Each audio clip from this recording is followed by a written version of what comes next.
السلام عليكم أعزائي المشاهدين، إن شاء الله تكونوا بخير. معكم بتول من مطبخ بتول قوجة. برحب فيكم من جديد وبرحب بكل المتابعين الجداد اللي انضموا للقناة.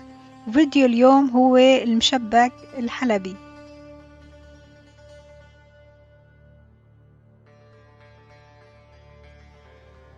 تابعوني للأخير مشان تدوقوا أطيب مشبك معمول على الطريقة الحلبية. وهلأ خلينا نروح سوا نشوف المقادير وطريقة التحضير. لتحضير عجينة المشبك رح نحتاج كاسة سميد خشن، كاسة سميد ناعم، كاسة طحين أو دقيق أبيض، كاسة لبن رايب لبن الزبادي، وكاسة ماي فاترة، ونص كاس زيت ذرة، وظرف بيكنج باودر.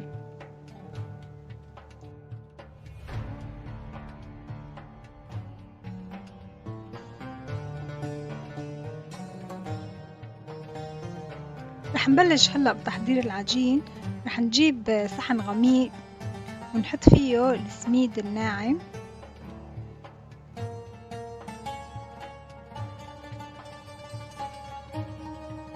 والسميد الخشن،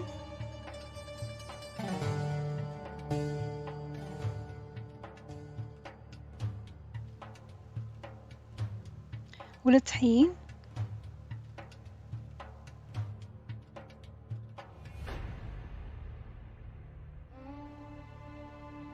وظرف البيكنج باودر،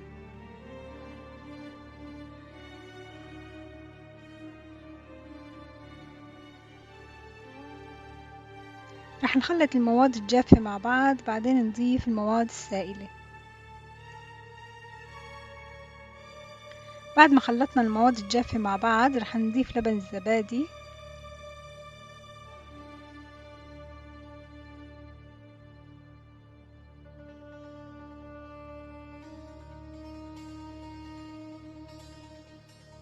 وزيت الذرة،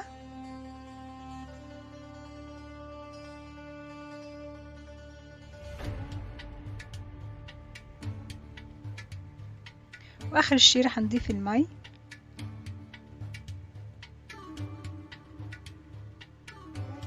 رح نحرك المكونات كلها مع بعضها البعض لحتى نحصل على عجين متماسك.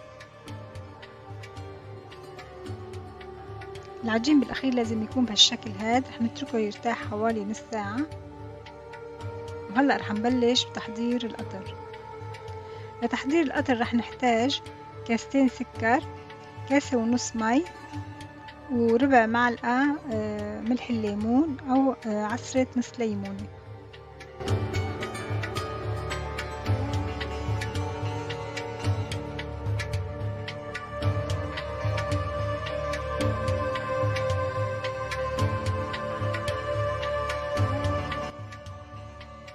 بين ما ترتاح عنا عجينة المشبك رح نحضر القطر أو الشيرة.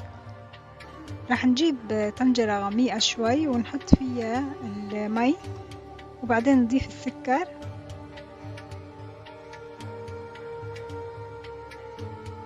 وبنحركهم مع بعض منيح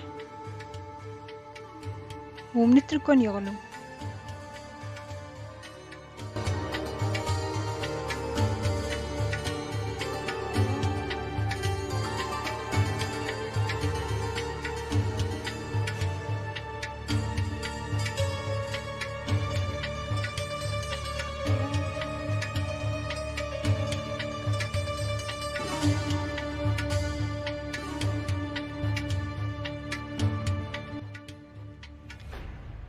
بعد ما تغلي عندي المي والسكر رح ضيف ملح الليمون أو عصرة ليمون، ورح ضيف عود قرفة،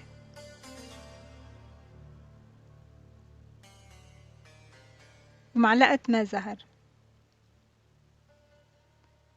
رح نترك القطر حوالي ربع ساعة يغلي على النار.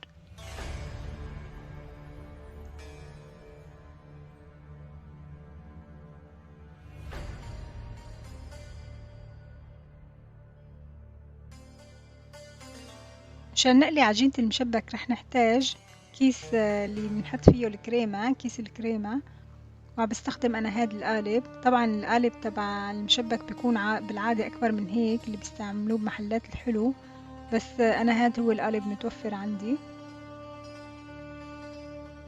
مشان ما نتلبك بحطيتان العجين جوات كيس الكريمة، أنا جبت كاسة وحطيت فيها كيس الكريمة وهلأ عم بحط فيها العجين.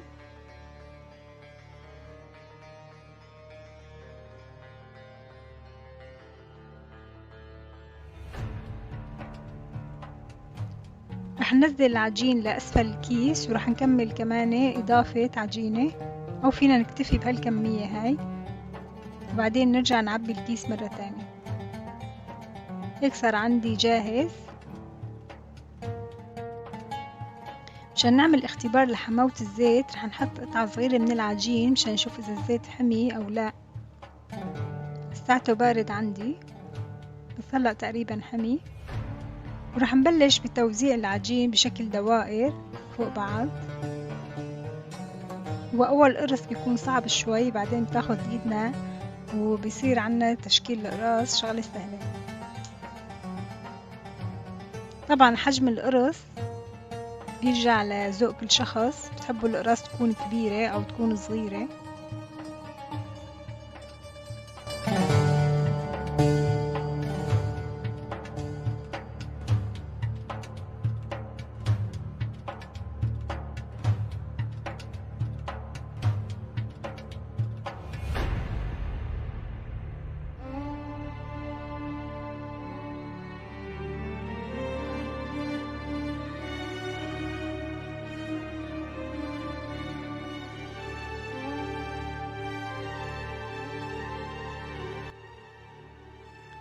بدنا نقلب القراص كل شوي عشان نتأكد إنه هي استوت من الطرفين.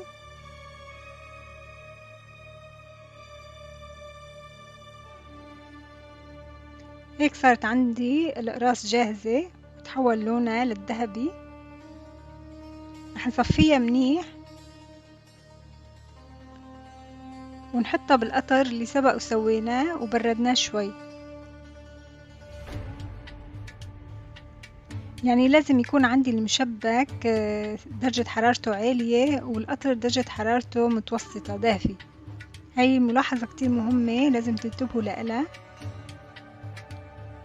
مشان يتشرب المشبك القطر.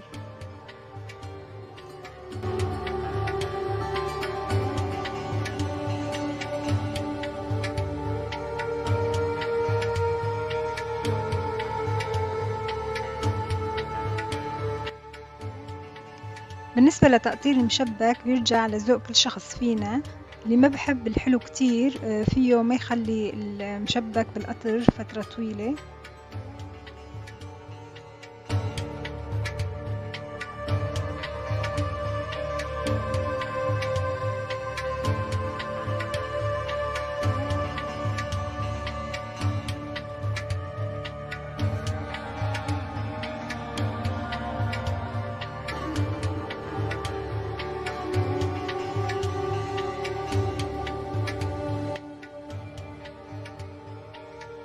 هيك صار عنا أعزائي المشاهدين المشبك على الطريقة السورية جاهز. مثل ما لكم شايفين العجينة عم تقرش قرش. بتمنى انكم تجربوه وتعطوني رأيكم فيه. وأنا دائما بفضل هالأكلات نعملها في البيت لأني بالسوق ما مضمونة قديه صار معمولة أو محطوطة بالقطر. ولا تنسوا اللايك والسبسكرايب وتفعيل زر الجرس مشان يصلكم كل جديد. لا تنسوا تدخلوا على المنتدى مشان تشاركوني بآرائكم. وبشوفكم دايما على خير. كانت معكم بتول مطبخ بتول قوجة، والسلام عليكم.